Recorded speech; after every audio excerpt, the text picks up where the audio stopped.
Reality Case Studies, Jax Taylor and Brittany Cartwright. When the reaction becomes the story, reactive abuse, the reactive aggression cycle, and what RAC really explains. What if the most emotionally explosive moment you see on reality television is actually the least accurate place to begin understanding the relationship? What if the screaming, the crying, the angry text message, the door slamming, the accusation is not the beginning of the psychological story at all, but the final visible link in a chain that has been developing for minutes, months, sometimes many years? And what happens when we isolate one person's most dysregulated moment from everything that came before it, and then use that moment as evidence of who that person fundamentally is? This is exactly why reality television is such a remarkable teaching tool, because viewers are almost always shown the explosion, while the psychological antecedents began long before the cameras were rolling. Today, we are returning to Jax Taylor and Brittany Cartwright, and we're bringing their story all the way forward into what is happening publicly right now, because the current relationship between Jax and Lori Krebs adds an entirely new layer to an already complicated emotional system. Lori was not a stranger Jax met after the marriage ended. She had reportedly been professionally connected to Jax and Brittany for years, and Brittany has publicly described her as far more than a publicist, someone she considered a close confidant, almost like a sister. Brittany has said Lori contacted her roughly 2 hours before the relationship became public. Jax, meanwhile, has spoken publicly about his happiness in this new relationship. Those two perspectives matter, because from Brittany's stated view, this is not simply a story about a soon-to-be ex-wife upset that her former husband has moved on. It is also a story about the perceived betrayal of a trusted woman who occupied an intimate position in her life. That difference is going to matter enormously as we talk about betrayal, reactive aggression, triangulation, and what happens when someone's reaction becomes more visible than the event that caused it. What we're really studying today. Welcome back to the Path to Peace Therapy podcast. I'm Stephanie Buckley, an AMFT, ADHD, and OCD specialist, and family systems coach. And this is another reality case study where we take relationships unfolding in reality television and popular culture and use them as an educational lens into psychological processes that may also be showing up in our own lives. Today, we're going underneath the visible argument into what is reactive abuse, or RAC, what I want to talk about more precisely as reactive aggression, and then connect that with narcissistic defenses, DARVO, betrayal, Bowen Family Systems theory, and the concept of narrative displacement, which is really the heart of this whole episode. Before we begin, an important disclosure. Reality television gives us edited footage, interviews, social media posts, and the participants' own accounts. It does not give us a clinical evaluation, and I have not evaluated Jax Taylor, Brittany Cartwright, Lori Krebs, or anyone else discussed today. I am not diagnosing Jax with narcissistic personality disorder, and I am not diagnosing Brittany or Lori with anything. That is a formal clinical diagnosis requiring proper assessment, and behaviors like defensiveness, volatility, or blame shifting do not establish it on their own. Where the accounts differ, I want to preserve that difference because this is psychoeducation, not a diagnosis, not therapy, and not a substitute for individualized care. Reactive aggression and why we never start the tape at the explosion. One of the first ideas we need to unpack carefully is reactive abuse, because that phrase has become extraordinarily popular online, and it isn't a formal diagnosis. A more precise concept is reactive aggression, an emotionally driven response that occurs in reaction to perceived threat, provocation, or invalidation, as opposed to proactive aggression, which is more deliberate and goal-directed. The reactive aggression cycle works like this. A provocation or perceived injury produces rising physiological activation. That activation reduces someone's regulatory capacity. They try to explain, defend, or withdraw. Those efforts fail, or the conflict continues. Arousal keeps climbing, and eventually the person reacts. Then, and this is the part that matters most, attention shifts away from the original issue and onto the reaction itself. Shame or regret often follows. Calm temporarily returns, and unless the underlying pattern changes, the cycle begins again. One sentence is going to follow us through this entire episode. Never start the tape at the explosion. Picture a 50-minute argument, but I show you only the final 4. One partner screaming and crying, the other calm and quiet. On 4 minutes alone, the screaming partner looks like the obvious aggressor. Now restore the first 46 minutes, and you discover they tried repeatedly to disengage, were followed, interrupted, and told their memory of events was wrong. The final 4 minutes haven't become healthy, but they've acquired a completely different context. That's decontextualization, evaluating someone's reaction while stripping away what led to it. Mature psychological thinking holds both truths at once. You are responsible for what you did, and we still need to ask what happened before you did it. Jax and Brittany's emotional system did not begin with the most recent argument, and it didn't begin with Lori. It carries the full history: Jax's earlier infidelity with Faith Stowers, the public humiliation that followed, reconciliation, marriage, a child, and eventual divorce. That history teaches the nervous system what certain cues are likely to mean. Think of a smoke detector. If your house never burned down, the smell of smoke concerns you. If it did, that same smell means something entirely different. The smoke hasn't changed. The history changed the meaning. So when Brittany becomes highly activated by a present event, it's worth asking whether she's responding only to the event or to everything that event has come to represent. Narcissistic defenses without the diagnosis. Narcissism is another word that's become so diluted online that almost any unpleasant behavior gets the label. Narcissistic personality disorder is a clinical diagnosis. Narcissistic traits and narcissistic defenses are not the same thing, and a person can behave selfishly or defensively without meeting criteria for a disorder. What's more useful is looking at what happens when someone's preferred self-image gets challenged and how they manage the shame that follows. I want to walk through each presentation on its own, slowly, because these get thrown around so casually online that most people have never actually heard them explained one at a time. Grandiose narcissism, also called overt narcissism, is the presentation most people recognize immediately. It shows up as entitlement, a sense of superiority, a hunger for admiration, and a deep investment in being seen as exceptional. In a relationship, it can sound like, "Everybody wants me, you're lucky to have me," or "I'm the successful one." The psychological function underneath it is self-esteem regulation, meaning that admiration, status, and being seen as important becomes the mechanism holding someone's internal sense of self together. Vulnerable narcissism, also called covert narcissism, looks almost like the opposite on the surface, but often serves the same underlying function.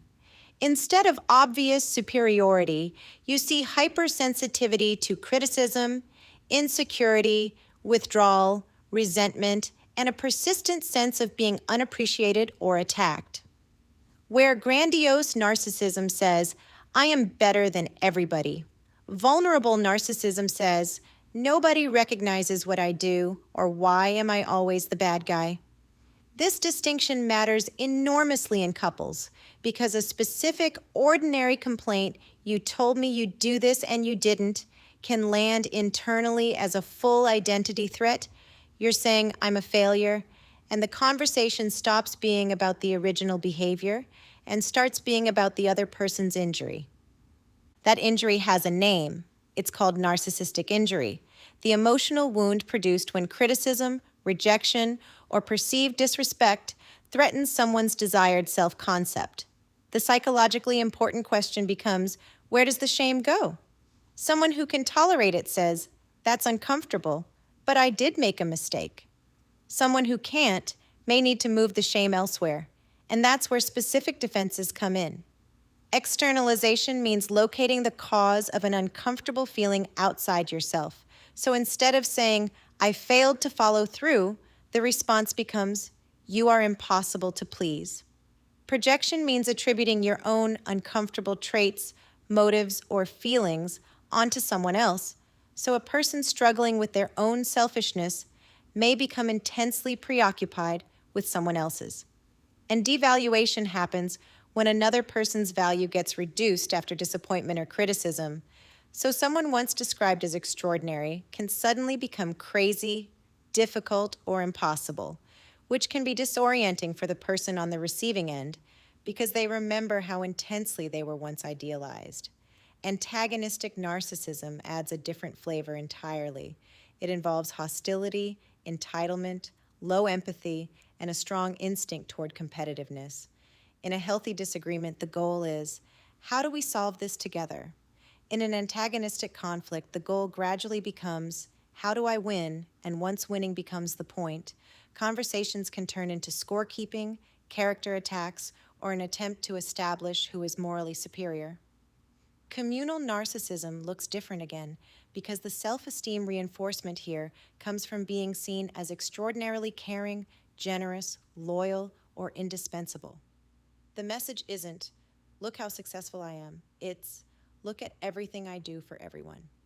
Being generous and helpful is obviously not narcissistic on its own. The clinically interesting question is whether that helping becomes attached to entitlement, indebtedness, or control, the expectation that other people owe you compliance because of everything you've supposedly done for them. Antagonistic narcissism adds a different presentation entirely.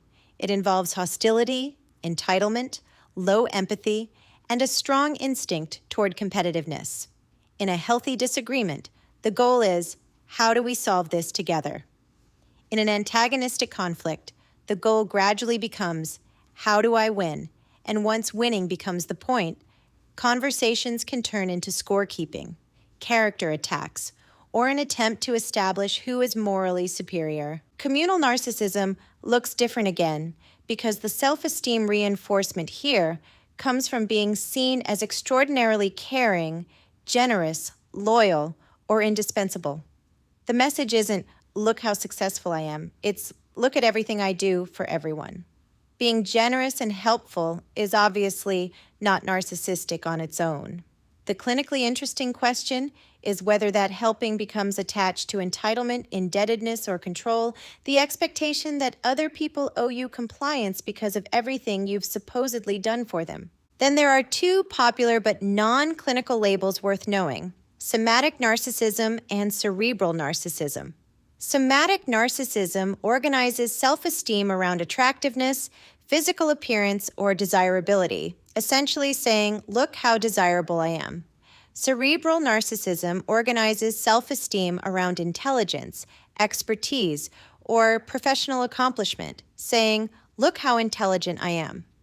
Neither is a formal diagnostic subtype, but both describe real, recognizable ways people anchor their sense of worth. Finally, and I want to name this one with real caution, there's malignant narcissism, historically used to describe a severe combination of narcissistic traits alongside aggression, paranoia, and sometimes exploitative or antisocial features. It is not a diagnosis in the current diagnostic manual, and I would never apply that label to a real person based on reality television footage or public reporting. I'm naming it here only so you understand the full spectrum of the term, not because it belongs anywhere near this case. None of these are separate diagnoses, and none of them are fixed personality boxes someone lives inside permanently. They're descriptive language for different ways a person might regulate self-esteem through the people around them, and the same individual can move between several of these presentations depending on whether they feel admired or exposed. That fluidity is exactly why living with someone who leans heavily on these defenses can feel so disorienting. The person you meet when they feel successful can look nothing like the person you meet the moment they feel criticized. Applied to Jax and Brittany, the useful question isn't which type of narcissist is he. It's whether different publicly observable behaviors resemble different defenses under different circumstances. When admired, do we see grandiosity? When criticized, do we see externalization or victim positioning?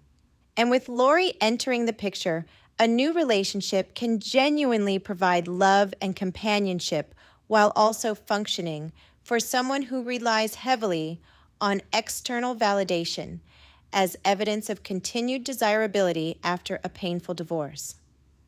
Both things can be true at once. And if Jax's organizing story is, I've moved forward and found happiness, while Brittany's organizing story is, someone I trusted for a decade got involved with my ex-husband and gave me 2 hours' notice. The same event is carrying two radically different meanings for two people, which is exactly why their public reactions look so different. Betrayal is not jealousy. I want to point out that it would be easy for the audience watching from the outside to look at this and assume it's simply jealousy. And jealousy and betrayal are not the same experience. Jealousy says someone else has something I want. Betrayal says someone I trusted violated an expectation I believed existed between us.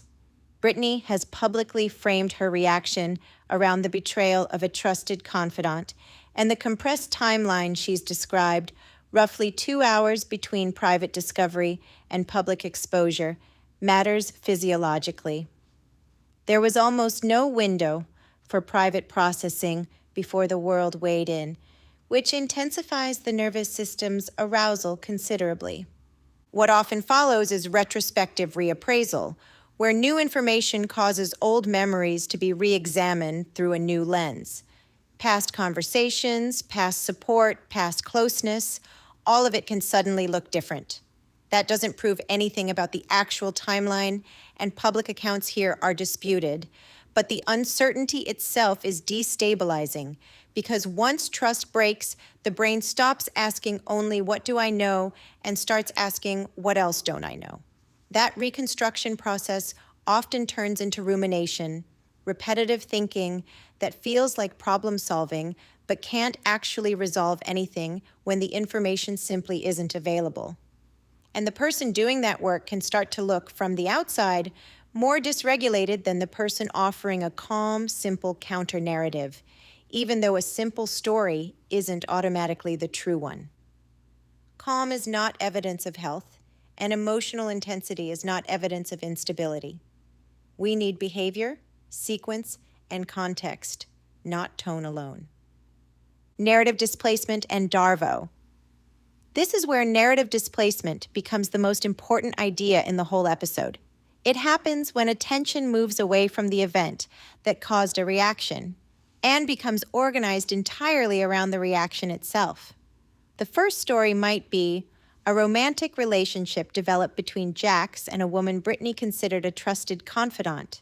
The displaced story becomes, why can't Brittany handle Jax moving on? Those are not the same question, and whichever one dominates shapes how the public understands everyone involved. This is also where DARVO becomes relevant as a structure, not as a verdict on anyone's private behavior, deny, attack, reverse victim, and offender.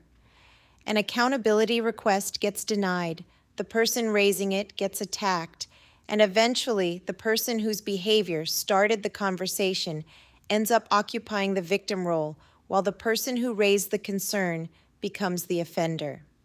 I want to protect this concept from the oversimplified version of it online, though.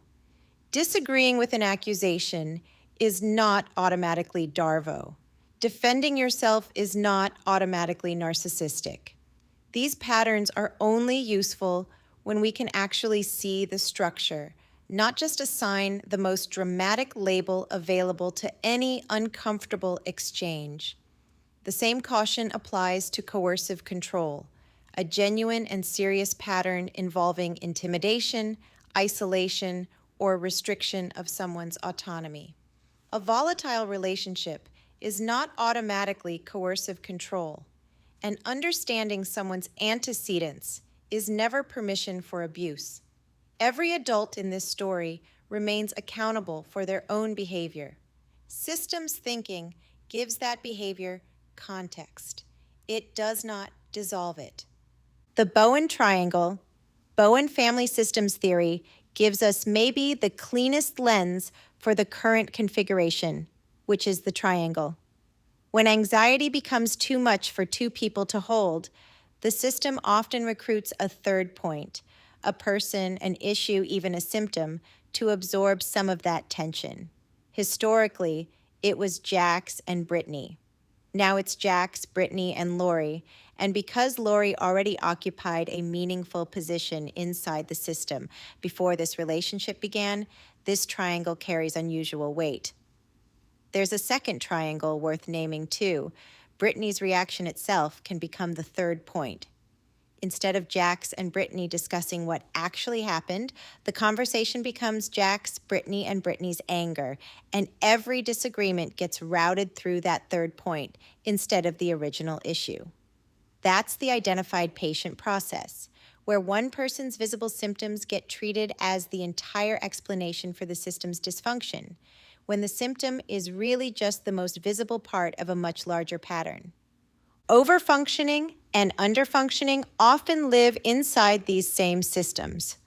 One partner gradually absorbs more responsibility for keeping the relationship stable, anticipating, managing, smoothing over conflict, while the other has less occasion to do that work themselves, not because they're incapable, but because the system reciprocally organized around one person doing it. Add anticipatory accommodation, changing your own behavior before anything's even happened to head off someone else's reaction. And you can watch someone's entire nervous system start organizing itself around another person's mood. That is the erosion of what Bowen called differentiation of self, staying connected to someone while still holding on to your own thinking rather than simply reacting to the emotional pressure in the room. Mapping the sequence. There's a simple framework that helps map all of this out clearly, and I want you to know where it comes from. The ABC model, antecedent, behavior, consequence, has its roots in B.F. Skinner's behavioral psychology. Rather than jumping straight to she did that because she's jealous or he did that because he's a narcissist, it asks us to examine what happened immediately before the behavior, what the person actually did, observable and nothing more, and what happened right after.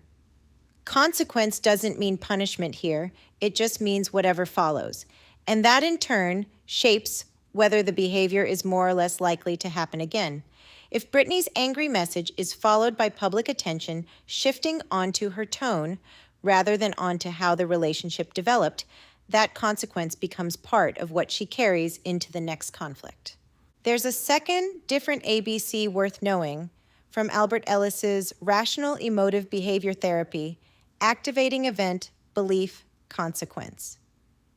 Ellis's point was that the event alone doesn't determine the emotional outcome. Our interpretation does. The same activating event, Jax beginning a relationship with Lori, can mean someone I trusted deeply betrayed me to Brittany, and I've earned a new chapter to Jax. Neither interpretation is objectively the whole truth, but both explain powerfully why two people can live through the identical event and end up in entirely different emotional places. Put Skinner's sequence and Ellis's meaning-making together, and you get a genuinely rich question. What happened? What did it mean to this person given their history? What did their body do with that meaning? What behavior followed? And did the response that followed move the conversation toward the truth or away from it, onto the reaction instead? The next time a headline is an angry text, a screaming match, or someone saying, "Look how she's behaving," I want you to remember where we started. Ask what happened 5 minutes earlier, 5 months earlier, 5 years earlier, and what that earlier moment changed without anyone noticing it happen. about the meaning of what you're watching now. Because sometimes the behavior everyone's talking about isn't where the story actually started. Sometimes it's simply the first moment the rest of us were allowed to see. I'm Stephanie Buckley, Associate Marrig, ADHD and OCD Specialist, and Family Systems Coach, and you've been listening to another reality case study on the Path to Peace Therapy podcast. If this episode gave you language for a pattern you've lived through yourself, I hope you'll use that language to understand yourself more clearly, not to diagnose someone else. Until next time, stay curious about the pattern, take responsibility for the part that belongs to you, and keep moving toward your own path to peace. This episode is provided solely for psychoeducational purposes. Stephanie Buckley has not clinically evaluated Jax Taylor, Brittany Cartwright, Lori Krebs, Faith Stowers, or any other public figure referenced here, and nothing in this discussion should be interpreted as a clinical diagnosis of any individual. Narcissistic personality disorder is a clinical diagnosis requiring professional assessment. Terms like overt, covert, communal, somatic, and malignant narcissism are descriptive concepts, not separate diagnoses. Reality television is edited and cannot provide complete access to anyone's private life, and public statements may be incomplete, contested, or later clarified. Nothing in this episode constitutes psychotherapy, diagnosis, medical advice, or individualized treatment. Reactive aggression concepts should never be used to excuse violence, threats, intimidation, or any form of abusive behavior. Understanding what preceded someone's behavior never removes their responsibility for it. If you recognize patterns of fear, coercion, or violence in your own relationship, please seek support from a qualified professional or your local resources.